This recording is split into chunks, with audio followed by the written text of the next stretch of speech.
Hello friends, welcome to my channel UPSC Adventures. Today we are going to read the third chapter of R.S. Sharma. We have read the two chapters previously. Now we are going to read the third chapter of R.S. Sharma, that is Nature of Sources and Historical Construction. So let's start. Prehistory is concerned with the period for which there are no written source. उसका मतलब है pre history का period वही है जहाँ पे कोई written source उस वक्त था नहीं. And history is basically based on written materials. History हम लोग जो पढ़ते हैं वो बेसिकली रिटन मटेरियल्स की होती है, लेकिन प्री हिस्ट्री के वक्त कोई सोर्स था नहीं. Pre historic sites differ from historical sites. Pre historic sites और आज के जो हिस्टोरिकल साइट्स जो बोलते हैं वो अलग होते हैं. They are not in the form of prominent habitation remains but principally the fossils of humans, plants and animals. आज की हिस्ट्री का जो हम रिमेन्स बोलते हैं वो किसी स्तूपा हो गया, माउंड हो गया, लेकिन प्री हिस्ट्री का जो रिमेन्स है वो फॉसिल्स है, humans fossils, plant animal fossils. Most importantly they are found near by rivers, terraces. उस वक्त के लोग रिवर्स के पास ही घर बनाते थे. और numerous stone tools and are found from the stone age. उस साइट्स पे हमें न्यूमरस स्टोन टूल्स मिले हैं स्टोन एज के. The remains of tools, plants, animals and humans from the pre-ice age indicate the climatic conditions that prevailed at the time. Pre-ice age के जो tools, remains of plants, animals जो मिलते हैं हमें, वो indicate करते हैं कि उस वक्त का climatic conditions कैसा रहा होगा. Writing was known in India by the middle of the 3rd millennium BC. Writing हमें लिखना कब से आता था? Middle of the 3rd millennium before Christ. In the Indus culture, it has not so far been deciphered. हमें हड़प्पा मोहनजोदारो की script आज तक डेसिफर नहीं हुई है. The Harappans knew how to write. Their culture is placed in the proto-historic phase. Harappans को लिखना आता था. Their culture was placed, उन लोगों का कल्चर प्रोटो हिस्टोरिक फेज में आता है. The same is the case with the Chalcolithic or the Copper Stone Age cultures which has no writing. Chalcolithic और Copper Stone Age का कल्चर भी proto historic phase में आता है, पर उन लोगों को लिखना नहीं आता था. Decipherable writing was known in India only in the 3rd century BC with the Ashokan inscriptions providing solid evidence. तो decipherable writing कब से शुरू हुआ? 3rd century BC से, जब से अशोकन इंस्क्रिप्शंस ने सॉलिड एविडेंस दिया for the historical reconstruction of that time. उस वक्त की हिस्ट्री को रिकन्स्ट्रक्ट करने के लिए अशोकन इंस्क्रिप्शंस एक सॉलिड एविडेंस है. Despite the critical use of Vedic and post-Vedic literary sources for history in pre-Ashokan times, archaeology remains a very important source for historians. उस वक्त के जो लिटरेरी सोर्सेज थे प्री अशोकन टाइम्स के, उनका क्रिटिकल यूज़ होता है, लेकिन फिर भी आर्कियोलॉजी जो रिमेन्स है प्लांट्स एनिमल्स का, वो एक इम्पॉर्टेंट सोर्स है हिस्टोरियंस के लिए. The major part of this remains lies buried in mounds scattered all over India. Major part जो रिमेन्स थे उस वक्त के, वो कहाँ मिलते हैं? ऑल ओवर इंडिया में माउंड्स होते हैं. मिट्टी का पूरा ऊपर लेयर बन जाता है, उसके नीचे हम लोग जब एक्सकवेट करते हैं तब मिलता है. Single culture mounds represent only one culture throughout. हमारे डिफरेंट टाइप्स के माउंड्स होते हैं, single culture, major culture, multi culture. तो सिंगल कल्चर माउंड्स जो होते हैं उसमें सिर्फ एक ही कल्चर दिखता है. Some mounds represent only painted grey ware, PGW जो बोलते हैं हम. So some mounds सिर्फ painted grey ware represent करते हैं, अदर सातवाहना कल्चर represent करते हैं, अदर कुशन कल्चर represent करते हैं. मेजर कल्चर माउंड्स में क्या होता है? One culture is dominant and others are secondary. एक कल्चर डोमिनेट करता है, अदर कल्चर सेकेंडरी होता है. Multicultural mounds में several important cultures in succession which occasionally overlap with each other. Multicultural mounds में बहुत से कल्चर्स आफ्टर लेयर मिलते हैं जो ओवरलैप कर जाते हैं।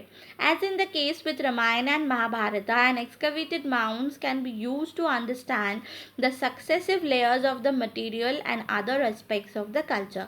जो माउंट्स का जो एक्सकवेशन होता है उससे हमें जो लेयर्स है सक्सेसिव वन आफ्टर अनदर का जो लेयर है उससे हमें बहुत कुछ पता चलता है। A mount can be excavated vertically और हॉराइजेंटली। हम लोग वर्टिकली भी एक्सकवेट कर सकते हैं या फिर horizontally. Vertical excavation means length wise digging to uncover the period, ऐसे करके डिग करते हैं, length wise digging to uncover the period wise sequence of culture. जब वर्टिकल एक्सकवेशन होता है तब कल्चर्स का पीरियड्स पता चलता है हमें। और horizontal excavation एंटेल्स digging the mound or a whole major part of it. The method may enable the excavator to obtain a complete idea of the site culture in particular period.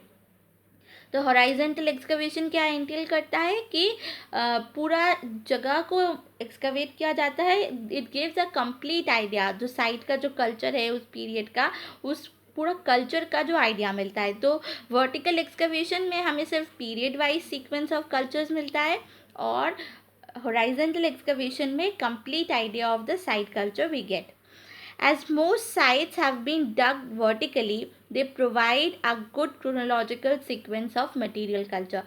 ज़्यादातर हम लोग vertical excavation ही देखते हैं जो एक chronology, एक material culture का chronology समझाते हैं। हॉराइजेंटल डिगिंग्स कम होता है क्योंकि वो बहुत एक्सपेंसिव होता है और उसका रिजल्ट्स जो होता है वो does not give us a full adequate picture of the material life. Even in those mounds which have been excavated, the ancient remains have been preserved in varying proportions. एक एक जगह का क्लाइमेट एक एक तरह का होता है। तो जहाँ पे हमें देखो, in the dry arid climate of western UP and Rajasthan and north western India, antiquities are found in better state of preservation, क्योंकि वहाँ पे ह्यूमिडिटी कम होती है, मॉइस्चर नहीं है वहाँ पे, रस्ट वगैरह कुछ होता नहीं है, इसलिए अरिड क्लाइमेट में Rajasthan, UP, north western India, वहाँ पे जो माउंट्स हमें मिले, जो एक्सकवेशन हुआ है, वहाँ का एंटिक्विटी बहुत अच्छी तरह से मिला है। लेकिन moist and humid climate of mid Gangetic plains and in the deltaic regions, even iron implements suffered corrosion and mud structures became difficult to detect. जो गैंजेटिक प्लेन्स है वहाँ पे ह्यूमिड क्लाइमेट है, मॉइस्चर है, तो आयरन इम्प्लीमेंट्स में rust आ गया, corrosion हो गया, कोरोड हो गया, मड स्ट्रक्चर्स भी डिटेक्शन करना बहुत मुश्किल हो गया. Only the burnt brick structures or stone structures of the Gangetic plains are well maintained and preserved. जो गैंजेटिक प्लेन्स के ब्रिक स्ट्रक्चर्स है, टेराकोटा जिसे बोलते हैं, वो यहाँ वेस्ट बंगाल में हमें बांकुड़ा उस साइड में देखने को मिलता है, वो बहुत अच्छी तरह से मिलता है. Excavation have brought to light the villages that people established around 6000 BC in Balochistan. Balochistan में 6000 BC में जो पीपल ने वहाँ पे विलेजेस इस्टेब्लिश किए थे, एक्सकवेशंस के थ्रू हमें वो पता चला है. दे show layout of the settlements in which people lived, the types of pottery they used, the form of house in which they dwelt, the kind of cereals they ate and the types of food and implements they used. तो उस layout के, settlements के layout से हमें पता चलता है कि पीपल कहाँ रहते थे, कैसी पॉटरी यूज़ करते थे, कैसे घरों में रहते थे, क्या खाते थे, क्या टूल्स यूज़ करते थे, सब पता चला है. People in South India, some people in South India buried in graves along with their dead the tools, weapons, pottery and other belongings, and these are encircled by large.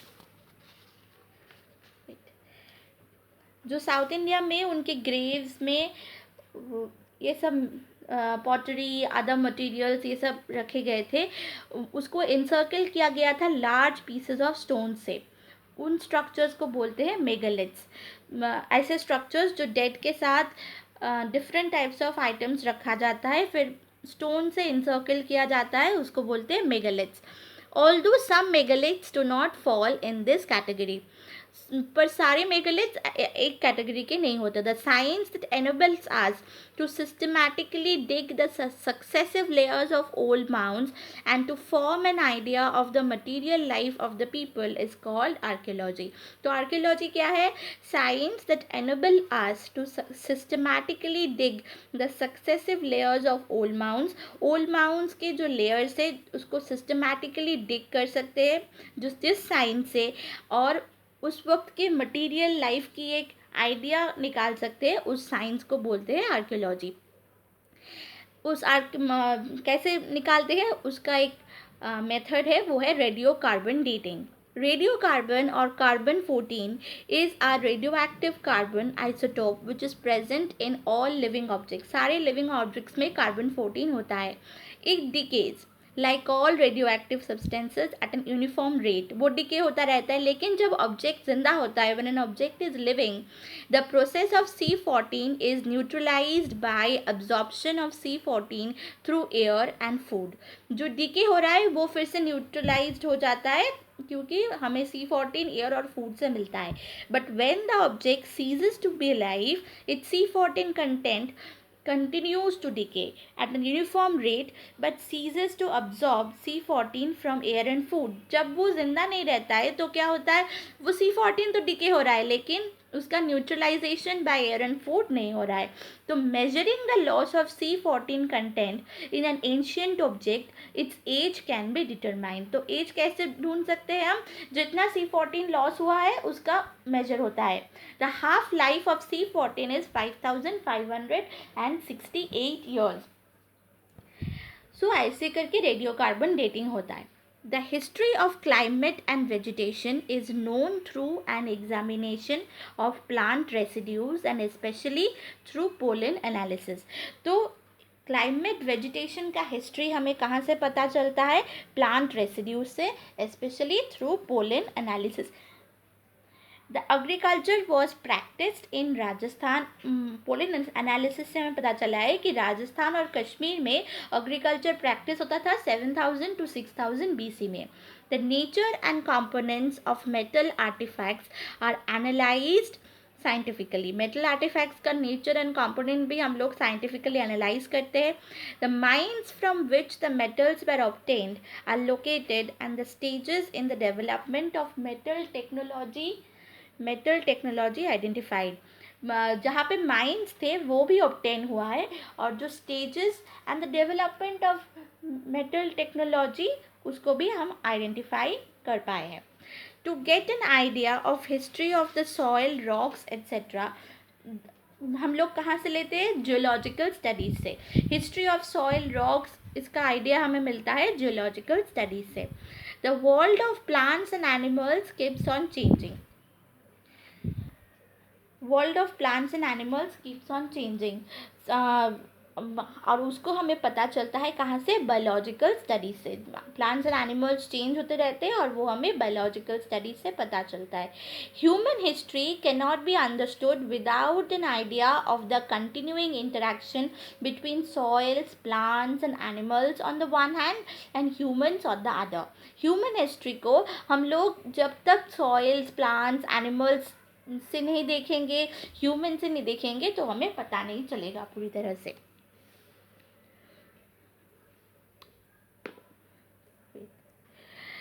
Coins, हम लोग next पढ़ेंगे coins.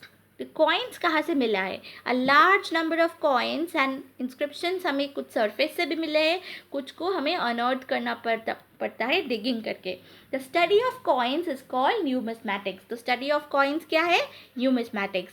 Ancient Indian currency was not issued in the form of paper. जो ancient Indian currency थी वो paper के through जैसे issue नहीं हुई थी. वो कैसे इशू हुई थी? Metal coins. मेटल्स भी क्या क्या थे? कॉपर थे, सिल्वर थे, गोल्ड थे, लेड थे. Coin moulds were made up of burned clay. वो भी बहुत सारा डिस्कवर हुआ है. वो किस पीरियड के थे? वो कुशन पीरियड के थे, about the first 3 Christian centuries. लेकिन पोस्ट गुप्ता पीरियड में वो कॉइन मोल्ड्स वर्चुअली डिसअपियर कर गए. There was nothing like modern banking system in the ancient times. आज जैसा बैंक है हमारा, लेकिन एंशियंट टाइम्स में बैंक्स जैसा कुछ था नहीं. तो पीपल कहाँ पैसे रखेंगे? पीपल्स ने अर्दनवेयर, मिट्टी के घरों में, ब्रास वेसल्स में पैसे रखे थे होर्ड करके. Many of these hoards containing not only Indian coins but also those coins which were minted abroad. बाहर के पैसे, करेंसी भी, जैसे कि रोमन एम्पायर की करेंसी भी डिस्कवर हुई है वेरियस पार्ट्स ऑफ इंडिया से. लेकिन वो कहाँ प्रिजर्व हुए हैं? म्यूजियम्स में. इन कोलकाता म्यूजियम, पटना म्यूजियम, लखनऊ, दिल्ली, जयपुर, मुंबई, चेन्नई, इन सारे म्यूजियम्स में वो कॉइन्स रखे गए हैं. बाहर के देशों में भी है, in museums of Nepal, Bangladesh, Pakistan and Afghanistan. As Britain ruled over India, British ने क्या किया उस वक्त? इंडियन कॉइन्स को बहुत सी प्राइवेट कलेक्शन में दे दिया, पब्लिक कलेक्शन में दे दिया ब्रिटेन में, इसलिए बहुत सी कॉइन्स बाहर चली गई है. Coins of the major dynasties have been catalogued and published. बहुत सी मेजर डायनेस्टीज की कॉइन्स को कैटलॉग करके पब्लिश किया गया है. जो कैटलॉग्स हमें इंडियन म्यूजियम कोलकाता में देखने को मिलता है, Indian coins British museum London में देखने को मिलता है. Our earliest coins contain a few symbols, but the later coins depict the figures of kings, divinities, also mention their names and dates. पहले के कॉइन्स में सिर्फ कुछ फ्यू सिंबल्स होते थे, लेकिन बाद में कॉइन्स में किंग्स के फिगर्स आने लगे, वहाँ डेटीज, डिवाइनिटीज़ की फिगर्स आने लगी, उसमें नेम्स मेंशन होने लगे, डेट मेंशन होने लगे. The areas where they were found indicate the region of their circulation. Coins कहाँ चलती थी उसका हमें पता चलता है कहाँ से? जहाँ से वो मिलता है. This has enabled us to reconstruct the history of the several ruling dynasties. बहुत से ruling dynasties की history हमें ऐसे पता चलती है. Especially the Indo-Greeks who came to India from the North Afghanistan and ruled here in the 2nd and 1st century BC. हमें Indo Greeks के बारे में पता चलता है जो नॉर्थ अफगानिस्तान से आए थे और 2nd और 1st सेंचुरीज में यहाँ पे रूल किया करते थे. As coins were used for various purposes, like payment के लिए यूज़ होता था, मीडियम ऑफ एक्सचेंज के लिए यूज़ होता था. They throw considerable light on the economic history. वो इकोनॉमिक हिस्ट्री में एक अच्छी हमें इकोनॉमिक हिस्ट्री जानने में मदद करती है. Some coins were issued by guilds of merchants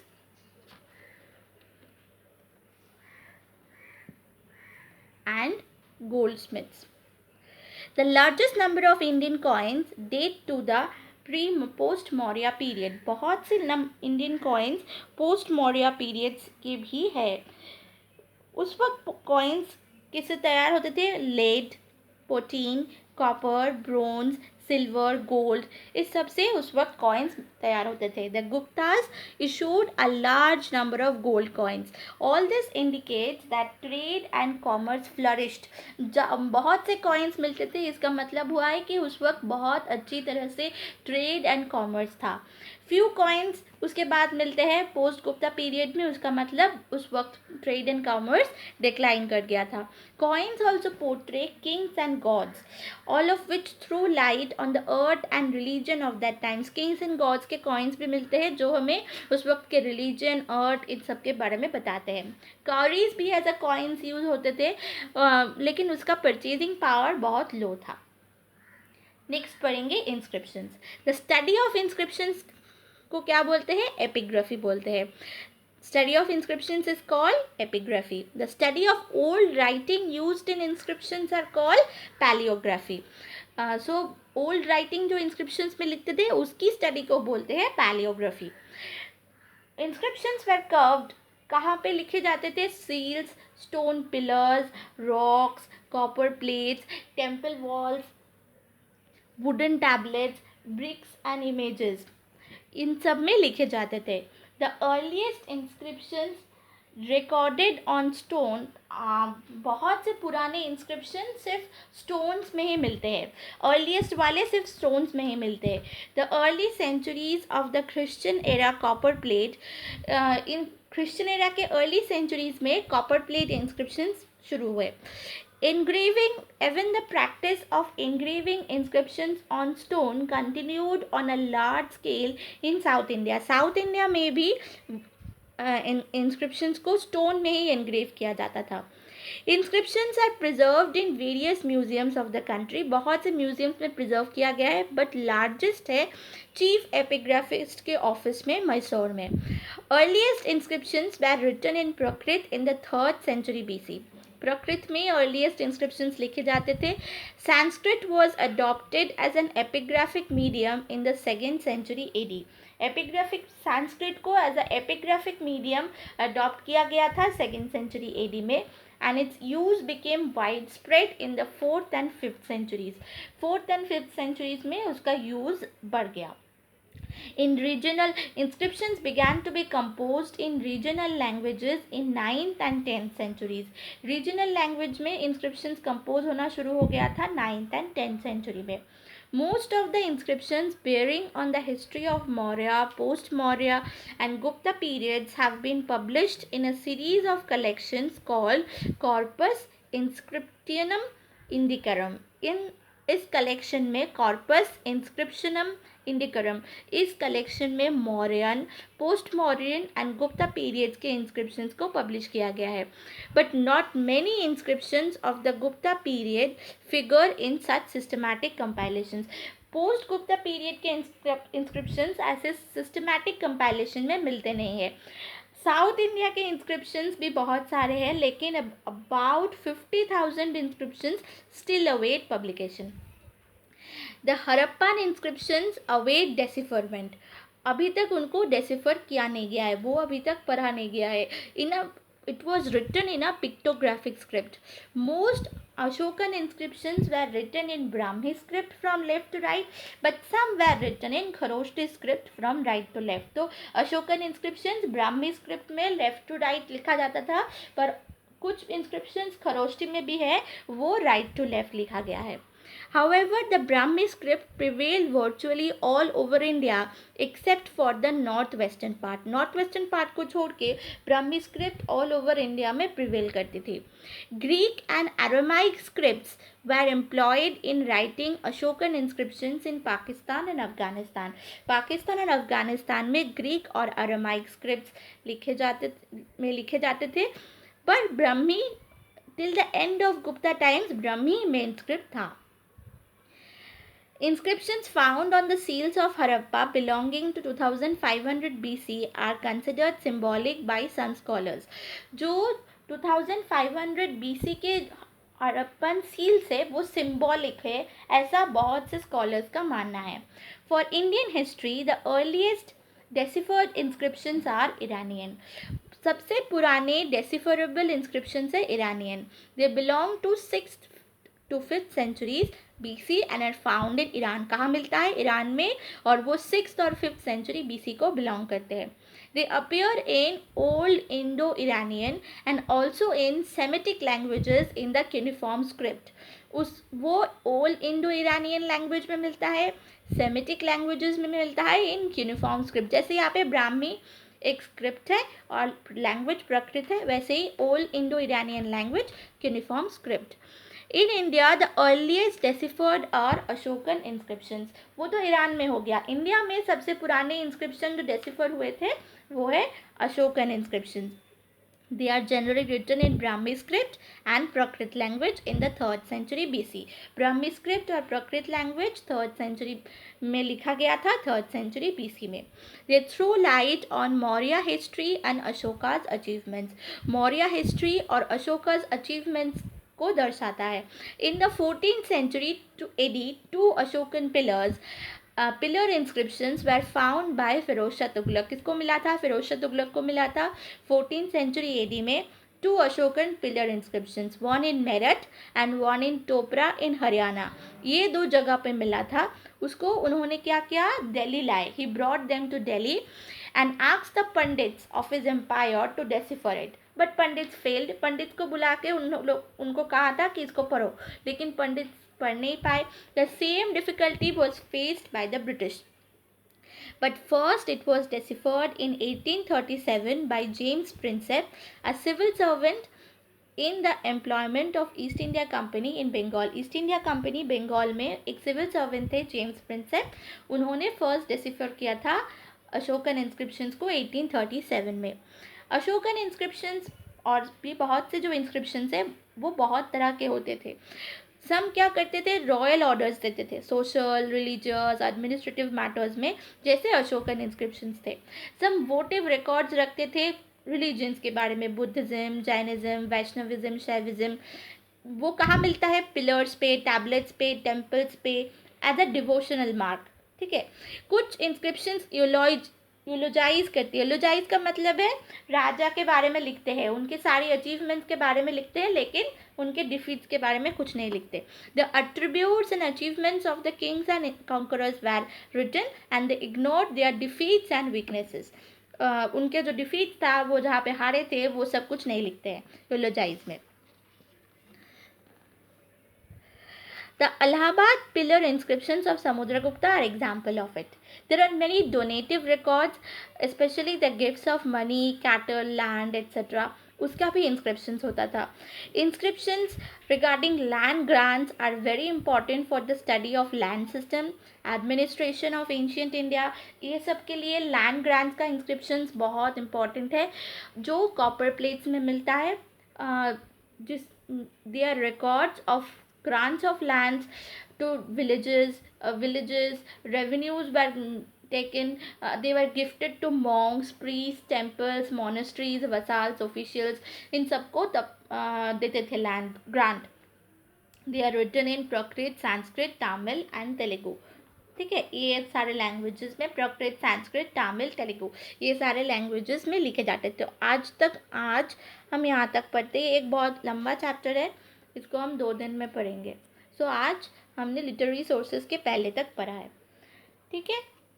so thank you for watching the full video. मैं ये पूरा चैप्टर नेक्स्ट दिन में कंप्लीट करवा दूँगी। तब तक के लिए थैंक यू फॉर वॉचिंग। मिलते हैं नेक्स्ट वीडियो पे। Thank you.